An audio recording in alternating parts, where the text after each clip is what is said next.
Salut à tous, j'espère que vous allez bien. Bon, aujourd'hui, on va continuer d'installer toutes les ferrailles. Comme je vous ai dit hier, j'ai fait les périphériques. Maintenant, je vais m'occuper de tout ce qui est à l'intérieur, au niveau des poutres, des choses comme ça. Vous allez voir, c'est assez simple. Au niveau des grandes poutres que j'ai là, vous savez, j'ai la petite ferraille qui fait un petit U. Dedans, je vais passer une tige en ferraille pour renforcer vraiment toute la poutre. Mais par contre, vu que je mets des tiges assez grosses, je me suis fait un petit cadeau à moi-même.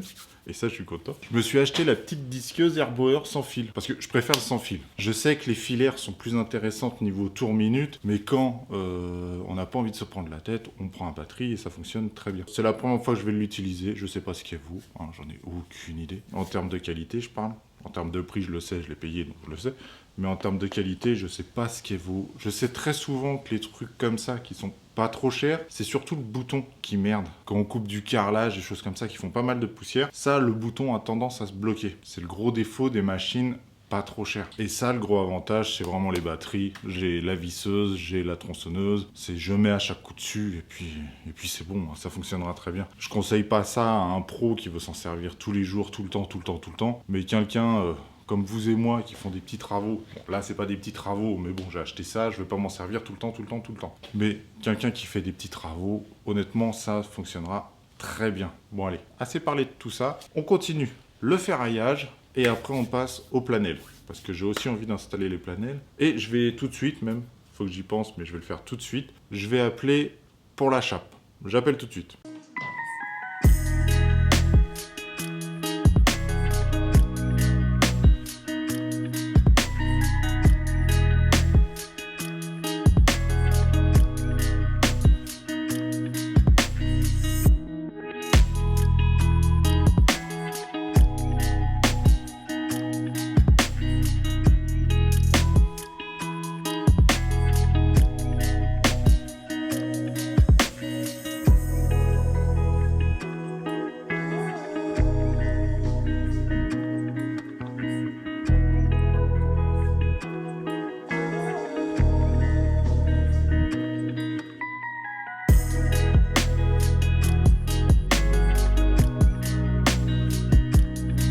J'ai une petite question pour les maçons.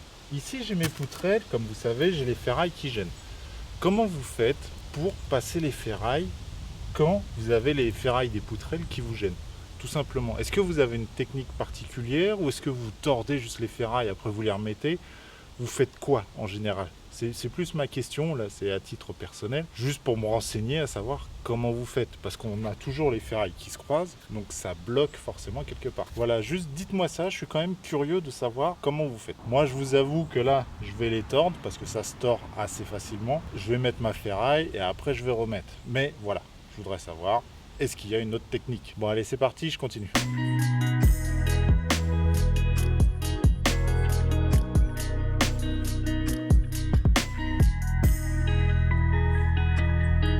Ça y est, j'ai terminé de faire la plus grosse partie du ferraillage, c'est-à-dire tout le chaînage de la maison. Bien sûr, par-dessus, il va falloir que je mette des grilles de ferraille sur tout le plancher, toute la surface. Ça, je le ferai une fois que j'aurai étayé tout le dessous. Normalement, ça, je le commencerai demain, parce qu'il me faut un camion pour emmener tous les étais, il faut que j'aille chercher des planches en bois et tout ça. Donc j'aurai un camion demain après-midi, normalement. J'irai chercher tout ça.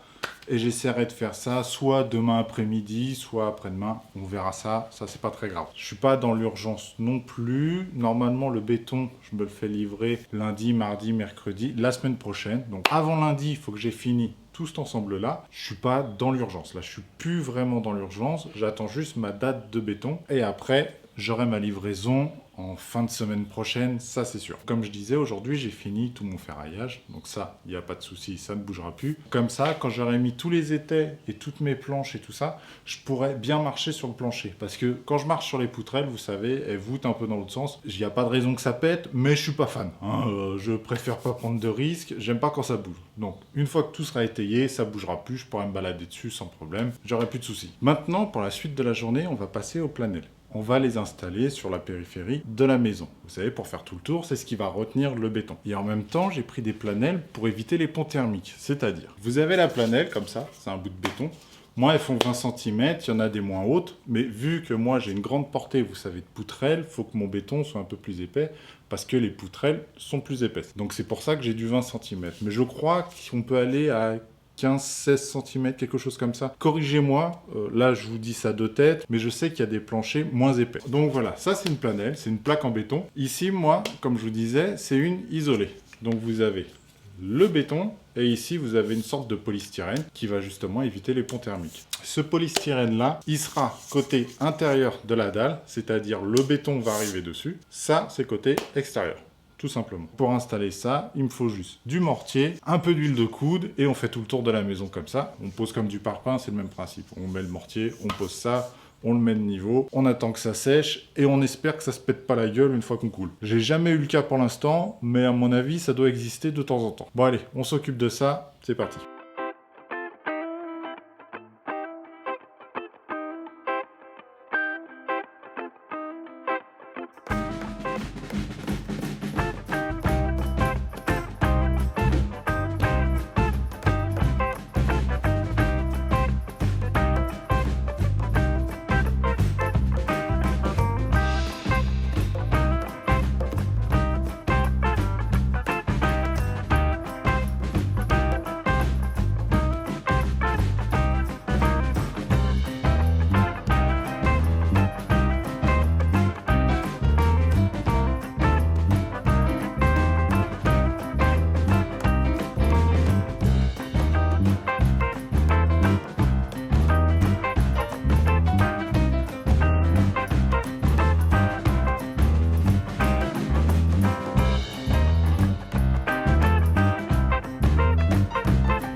Allez, ça y est, fin de journée pour moi. J'ai super chaud. Là, je vous avoue qu'il fait super chaud. J'arrête pas de boire, donc je suis un peu trempé. Je me suis même mouillé un peu au jet, là. C'était assez costaud. En plus, vu que je fais que monter, descendre, là... Bon, en plus, là, j'étais un peu contrarié à l'installation de mes planelles, parce que j'arrivais pas à bien les mettre. J'ai continué, moi, un peu tout seul, sans filmer, forcément, parce que déjà, je savais plus où mettre la caméra. Quand je serai à l'étage, ça sera plus simple pour faire des petits plans de caméra. Là, je suis dans les creux, je suis entre deux murs et tout ça, c'est assez compliqué. Je sais pas trop où mettre la caméra pour avoir un plan un peu sympa. Mais bon, c'est pas ça le sujet. Comme je vous dis, j'étais un peu contrarié à l'installation de mes planelles. Alors, si vous êtes professionnel et que vous en avez déjà installé assez souvent, je vous avoue, quand je mets la planelle, je mets un peu de mortier en dessous, je la mets, j'essaye de l'équilibrer, qu'elle soit le plus droite possible, et dès que j'enlève tout ce qu'il fait pour qu'elle soit droite, hop, elle bascule un peu vers l'avant, et je sais pas pourquoi. C'est honnêtement, j'ai beau la remettre un peu de ciment en dessous, et petit à petit, elle revient vers l'avant. C'est assez énervant, et je sais pas pourquoi ça fait ça, ou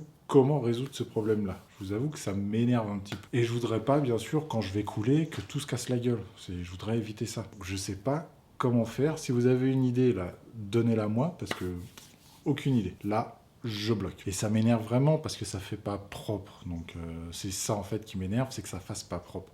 J'aime bien quand c'est propre et là ça fait pas super propre, ça fait des petites vagues comme ça de temps en temps, enfin comme ça.